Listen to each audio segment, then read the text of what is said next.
Welcome back to Hughes Garage. Today I'm going to show you how to install an oil catch can on an F-150 EcoBoost.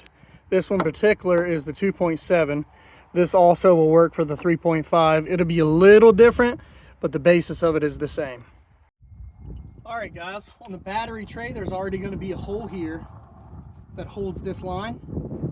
You're going to pull that out, push this clip in place.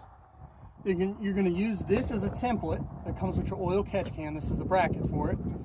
Line it up with this one, drill you another hole, push the clip in, take your supplied screws from the oil catch can kit, make sure they line up good. Okay, you're going to take your oil catch can, put it right here, hand tighten.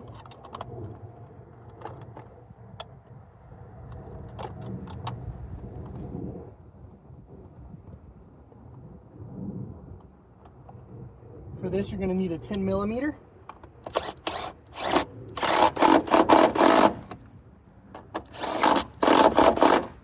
Make sure it's snug, it ain't going to go anywhere. This right here, these 2 points, got little clips. You just pull the clips, pops out. Same with that side. It's going to give you a little bit of trouble. You can push in a little bit and pull the tab, and it'll come right out. On this oil catch can, you're going to have an inside, which this side is, and an out.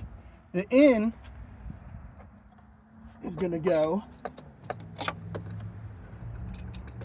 right here, and it's going to push right in.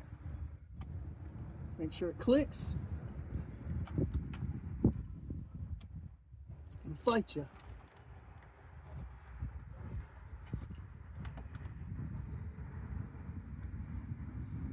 Okay, and you probably will have to trim these up just so they don't kink or anything. I advise you to go to an O'Reilly's or AutoZone, anywhere that cuts like vacuum or fill line hose, and get you some stronger hoses. That's what I did.